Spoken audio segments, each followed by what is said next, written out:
With just 2 weeks to go before the midterm election, the president is doing what he does best, seizing national attention with a flood of outrageous and improbable lies that drown out rivals, leverage his brawling personality and rip at fault lines of race, identity and patriotism. Above all, Trump is hardening his line on immigration, the explosive issue that is usually a winner for him, in a strategy designed to drive his loyalists to the polls to defy ominous midterm omens that haunt every first-term president. There are signs the scorched earth blitz is working as Trump's approval rating ticks up, offering Republicans the possibility of increasing their Senate majority in longer-shot hopes of clinging to their control of the House. But Trump's gamble may not be universally successful. His clamorous approach could backfire in the more moderate suburban districts where the battle for the House will be decided, and he ran behind Hillary Clinton in 2016, and his strategy, which is essentially a case of a president grabbing some of the most emotive, divisive political issues and demagoguing them in a fear-based campaign for his own benefit, is likely to leave the nation more polarized and unable to reach solutions to its most pressing problems. The president's midterm onslaught is playing out in rallies across the nation that mostly target conservative regions where he is most popular. His latest stop was Texas, where he appeared alongside former GOP presidential primary rival Sen.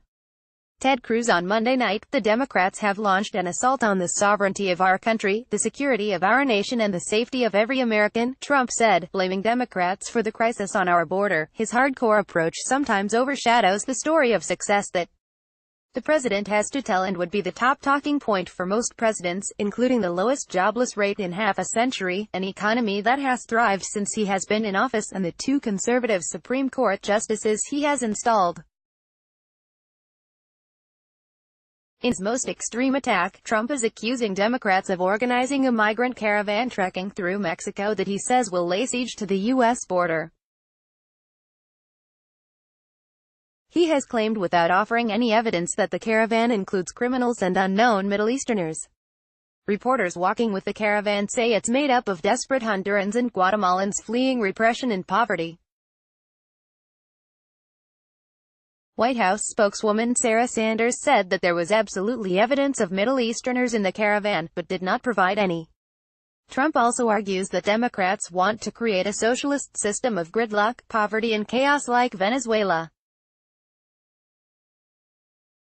That's a big leap since the Nicolas Maduro regime and its predecessor destroyed the economy and triggered mass economic migration and the worst humanitarian crisis in the Western Hemisphere. Trump has also warned of voter fraud, which doesn't exist at significant levels, and claims the Democratic Party has been taken over by proponents of unhinged mob rule, even though his rallies are the ones where supporters yell for his political opponents to be locked up, and he praised a lawmaker for assaulting a reporter. He said most Democrats opposed his opioid initiative, even though it passed 98-1 in the Senate and 393-8 in the House. On Monday, in an exchange with reporters, he could not support his earlier claim that there were riots in California over so-called sanctuary cities. Trump is certainly not the first politician to distort the profiles and positions of his opponents or to suggest that their positions are un-American. President George W. Bush, for instance, warned during the 2006 midterm campaign that, with Democrats, the terrorists win and America loses. And rough campaigning has been a feature of elections involving Thomas Jefferson and John Adams to Barack Obama and Mitt Romney. But the volume and vehemence of Trump's rhetoric, and his willingness to fling explosive claims even though they are demonstrably untrue, is unlike any campaign in decades. In Arizona, over the weekend for instance, a huge chunk of his speech was on immigration. Trump voters, many of whom believe politicians failed to do anything about what they see as undocumented migrants undercutting their wages and taking their jobs, see the president's rhetoric as legitimate. And they reject media critiques that the president lies, and many see his unchained rhetoric as exactly the kind of anti-establishment behavior that made him an attractive candidate in the first place. The television footage of people marching across Mexico plays directly into Trump's rhetorical law and order construct of a nation under siege from outside criminal elements, no matter what the reality on the ground may be. Trump's claims are also relayed by conservative media. A Democratic victory in November would be a bright flashing invitation to every trafficker, smuggler, drug dealer and illegal alien on the planet. "Come on in, folks," Trump said in Arizona. A Republican victory would send the message that America will enforce our borders and defend our citizens. Important, Trump's tough approach has highlighted one of his most useful political assets that also makes him the most dangerous threat to the conventions of the political system in decades: his lack of shame and willingness to make brazen arguments based on lies, which most presidents would avoid.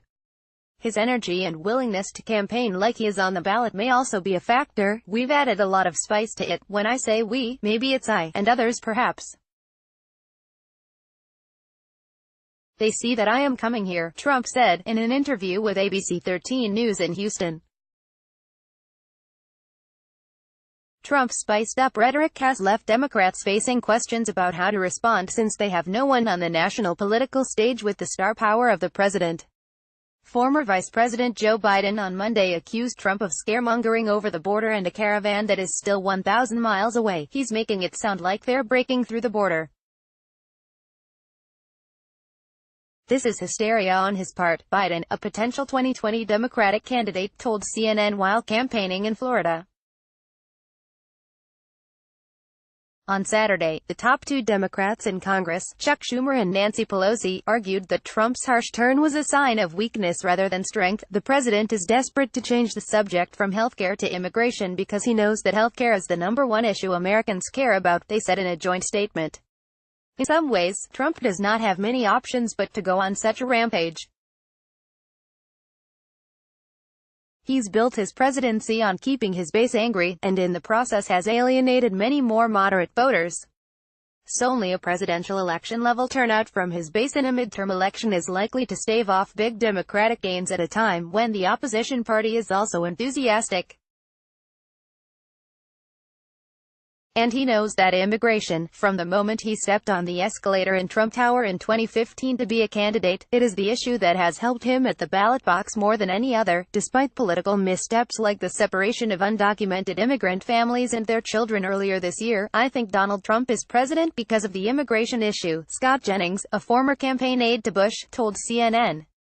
On Monday, he wants to paint a line between a party that wants border security and a party that doesn't, but former Clinton campaign manager Robbie Mook argued that the fragmented nature of the Senate and House races meant that Trump's immigration rhetoric represented a high-risk strategy. "I don't think it is going to save them in these suburban areas that are so important for the House map or the gubernatorial map," Mook told CNN's Erica Hill. CNN's Arlette Scenes and Jeremy Diamond contributed to this story.